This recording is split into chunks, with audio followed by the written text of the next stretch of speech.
तो चलिए दोस्तों शुरू करते हैं आज का इस वीडियो में हम लोग बात करने वाले हैं जितने भी लोग जूलॉजी, ठीक है, यानी कि जंतु विज्ञान को ऑनर्स में नहीं जेनरिक इलेक्टिव या जनरल के रूप में रखा है, सेमेस्टर 2 में है, तो उनका क्वेश्चन पेपर इसी टाइप का आएगा। ठीक है, आइए देखते हैं पेपर। तो देखिए, जेनरिक इलेक्टिव हो या जनरल हो, सेमेस्टर 2 में है और जूलॉजी ऑनर्स रखे हैं तो क्वेश्चन इसी टाइप से बनेंगे। और यह मैं किस यूनिवर्सिटी के लिए बता रहा हूँ, तो झारखंड में टोटल 8 यूनिवर्सिटी हैं, चांसलर पोर्टल में देखे हैं। ठीक है, उन सभी सरकारी यूनिवर्सिटियों के काम में आ जाएगा झारखंड में। झारखंड से बाहर अगर आप पढ़ाई कर रहे हैं तो देख लीजिए, आपका अगर यही सब्जेक्ट है तो इसी तरह के क्वेश्चन आएंगे। ठीक है, झारखंड का मैं बता दे रहा हूँ, लेकिन भारत में भी काम दे देगा। अब आइए काम की बात करते हैं। तो काम की बात यह है कि इसमें आपको समय 3 घंटा दिया जाता है, फुल मार्क्स 60 है।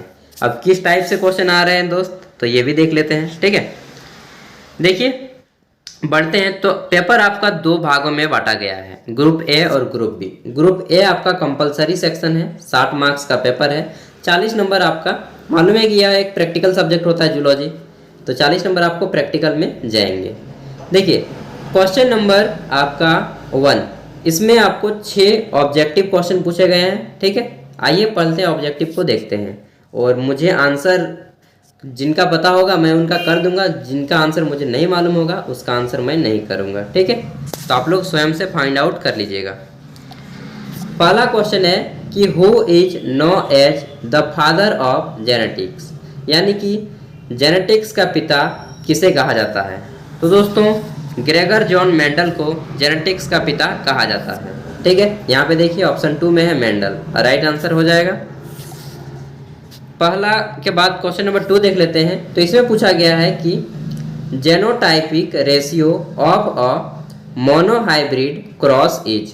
तो genotypic ratio of a monohybrid cross is कैसा क्रॉस होता है जी, test cross, back cross, F1 cross या ऑल ऑफ दीज। दोस्तों इसका आंसर आप लोग स्वयं फाइंड आउट कर लीजिएगा।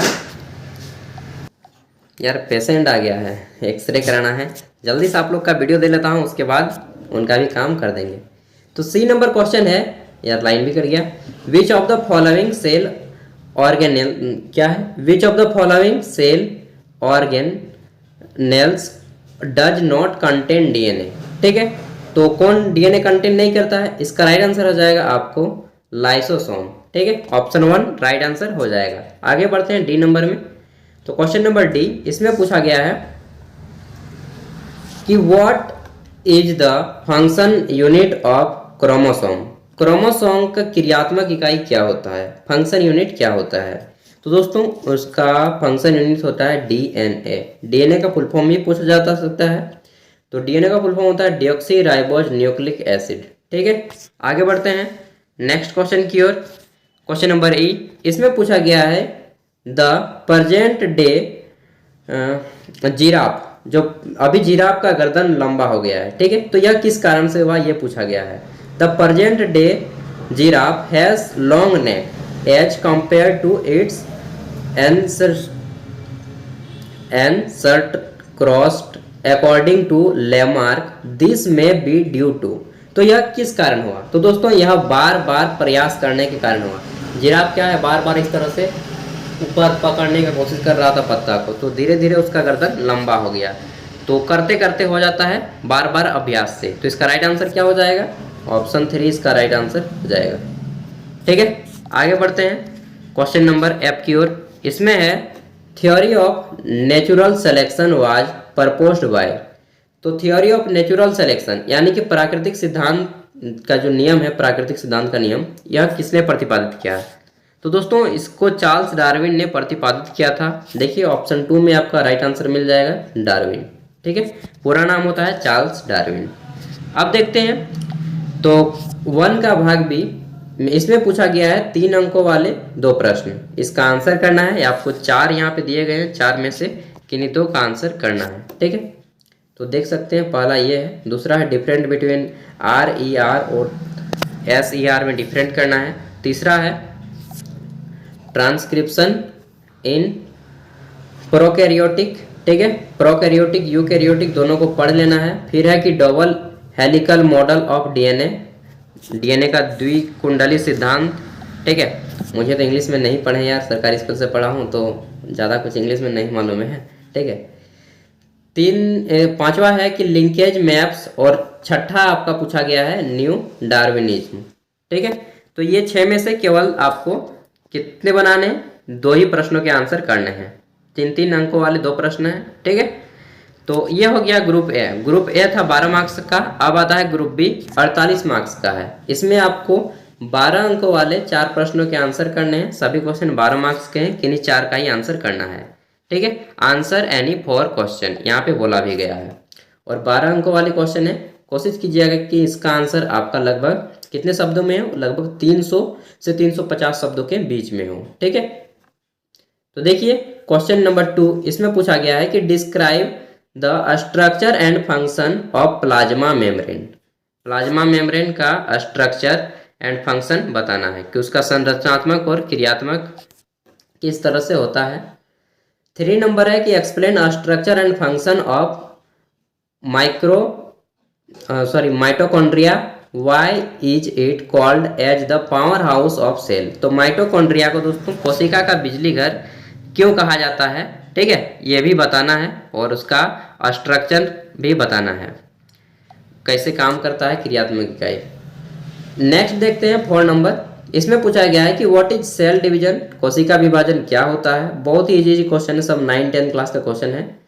फिर है कि explain in detail the process of mitosis in a eukaryotic cell, illustrate your answer with suitable diagram. Diagram बना के इसको दिखाना है।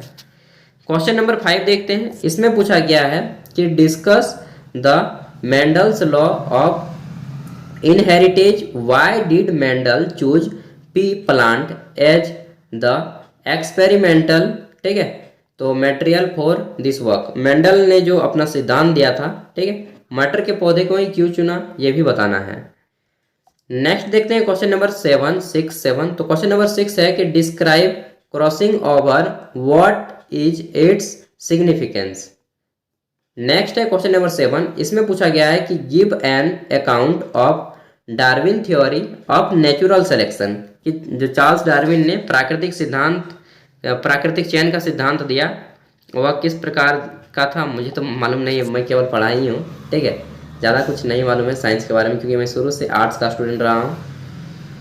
8 नंबर क्वेश्चन है कि describe the theory of inheritance and acquired characters, ठीक है।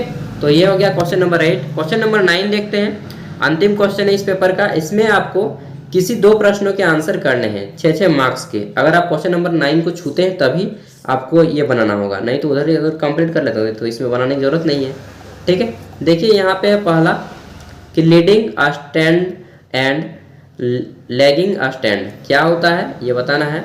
फिर आपका कि कंप्लीट डोमिनेंस एंड कोडोमिनेंस क्या होता है, इसको एक्सप्लेन करना है। सूटेबल एक्सप्लेन्स यहाँ पे मांगा गया है सभी के लिए, ठीक है। 4 दिए गए, केवल 2 को ही बनाना है। तीसरा है back cross and test cross. और डी नंबर है आपका माइटोसिस एंड मायोसिस। तो ये था आपका पूरा का पूरा क्वेश्चन पेपर। दोस्तों इसके बाद आपका बचता है AICC का पेपर। तो उसके जितने भी क्वेश्चन पेपर होते हैं लगभग 4 से 5 सालों के, हमने सब इस चैनल पे अपलोड कर दिए हैं। साथ ही आपको जो है इसका PDF का लिंक और AICC का भी PDF का लिंक, सारा कुछ मिल जाएगा। आप डिस्क्रिप्शन में जा करके देख सकते हैं, वहाँ पे वीडियो मिल जाएगा, सब कुछ, ठीक है दोस्त। तो बेस्ट ऑफ लक, अच्छे से एग्जाम दें। अब थोड़ा पेशेंट को भी देख लेता हूँ। धन्यवाद।